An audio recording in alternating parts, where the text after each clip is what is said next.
or that a kid from a broken home can't go on to do great things, or that just because they have two parents that they might be better off. Kids that come from single parents? No, I'm saying that's what it sounds like to me. That's what I'm saying to you. Are you aware of the outcomes of children who come from single parented homes? Are you aware that there are plenty of children that come from single parent homes like myself that go on to college and have degrees and are successful? Now, Dr. Johnson, I gave you the opportunity to talk and I did not interrupt you, but you won't let me finish my statements here without spitting off at your degrees and your social idealisms, and that doesn't have a healthy exchange. How many black children are raised by one parent?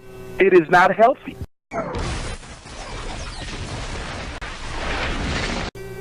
Okay. I have a question. I don't know if if you're comfortable with this one, but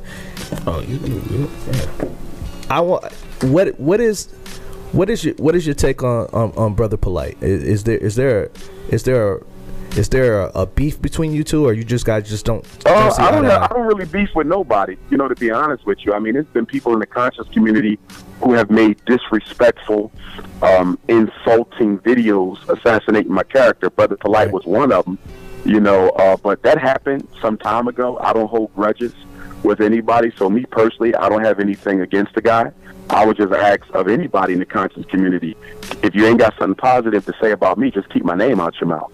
Okay. Not only him, Boyce Watkins, there's been other people who, from time to time have to mention me in a negative light. So my thing is, I never mention y'all. I never made a video about y'all. Don't mention me. Don't make a video about me. I'm not going to attack who you are and what you're doing. So there's no need to attack me and what I'm doing. But the reason why they do that is because, within the black conscious movement, and not just the black consciousness, within, the black community in general. I'm one of the most popular scholars. I'm definitely the most requested scholar. So there's that competition that sometimes can exist between brothers. There's animosities, and petty jealousies that can be there. And I guess that's why people mention my name, because sometimes they can get more views and more attention mentioning me than mentioning themselves. And that's why they do that. But again, I haven't heard of him, saying anything against me for quite some time. So I don't have nothing against the brother. I wish him well with his work. I wish all the brothers out there well with their work, but just stay in your lane. I'm in my lane. I don't go in nobody else's lane. Just stay in your lane. I mean, all of us have our own gifts. We need to find our gifts and use it the best way we can to help our people. I'm on that perspective. We don't need to be fighting with each other over who's the top person and who's not the top person. God chooses your position, and the people confirm it.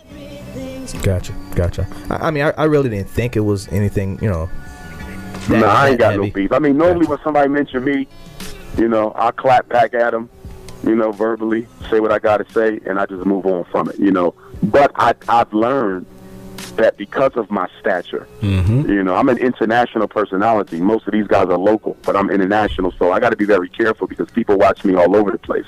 When I get into something with somebody, I'll get emails from government officials from Africa. I'll get emails from elders from Europe and elders from Jamaica, and so I got to be very careful. I probably have the largest youth following of any scholar, probably one of the largest youth followings of any scholar in recent history, for that matter. I have a lot of people under the age of 21 who follow my work. I just got a text from a kid from Manchester, England today, 12 years old. He WhatsApped me, a young kid who met me the last time I was there. I was keynote speaker for the 70th anniversary of the 5th Pan-African Conference, which took place in Manchester, England. So I keynoted that, I think it was last October or the October before last, and I met a 12-year-old kid. Well, that 12-year-old kid, finally, after a year or two, sent me a WhatsApp message today and said, Dr. Umar, how you coming with the school? I hope the school comes.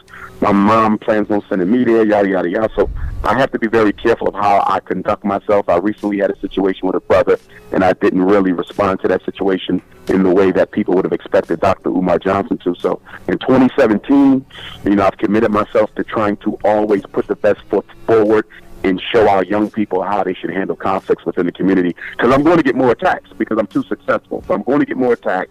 More of them are going to come, but I do have to show a better way of handling that conflict because we got enough brothers killing brothers on the street. Of course, we're not going to engage in that behavior, but killing each other verbally isn't too much better than killing each other physically.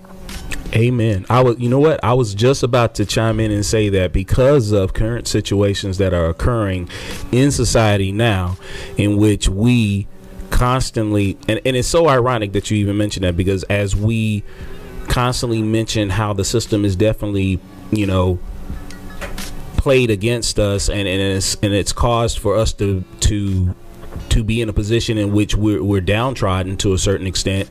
It's just ironic that, you know, Jerome can go out here and shoot Clay either over a pair of shoes or a corner or a chick, and yet we're a minority.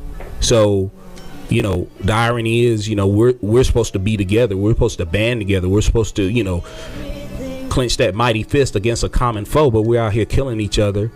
You know, we're out here degrading each other on YouTube and saying certain things about each other, and, you know, even in our own dialogue, you know, we tend to become very we tend to edify ourselves and stuff, and we forget that, you know, a lot of times, you know, it's these people that are watching us, that are listening to us, that are following us, that helped us get to where we are. So when we show out and we put ourselves in that position, it's an insult to them, if you know what I mean. Oh, I agree. I agree with you. Amen.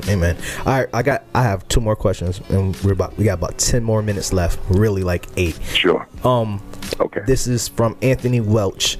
He wants to know, are you going to debate with Sarah? Now, excuse me if I pronounced his name wrong. Sara Seti, or are you going to build with one another? Nah, we may build with each other, but there will be no debates. You know, that's behind us now. That was 2016. It's the new year, 2017.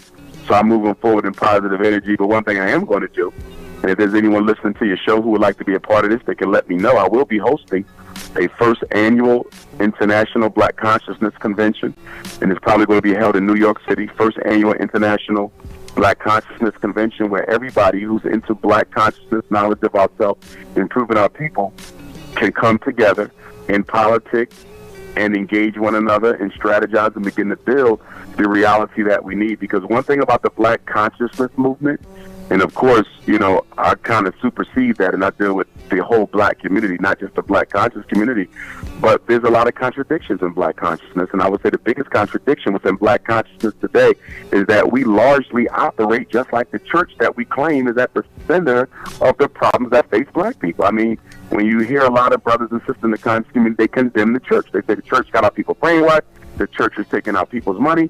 But how are we any better? I mean, if the pastor is pimping people by using the Bible, okay, then how is the conscious community any different if you're pimping people by using black history? I mean, at the end of the day, we don't have any solutions in place, nor does the church have any solutions in place.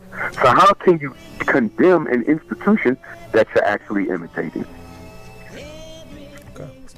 You guys? I'm going to remember this interview, and I'm going to remember this interview not only because I think it was a good one, and I think it started kind of testy, but it ended up extremely positive. It's the last interview that I'm doing under the Barack Obama administration. So you guys need to make a mark of this. I'm gonna make a. No, I'm serious. This is historic. To some extent, it's historical, and it's very relevant for me in my personal history, because until you said that, I didn't even realize it. But this is the last radio interview that I'll do under the Obama administration, so I won't forget this night. Well, I'm glad you shared it with us. Certainly, indeed. And please send me a link so I can put it on, promote it on my social network pages and let everybody know that this was Dr. Umar's last interview with the Obama administration. I'm sure it's going to be widely listened to for no other reason than that. But of course, it was a great dialogue as well. I would.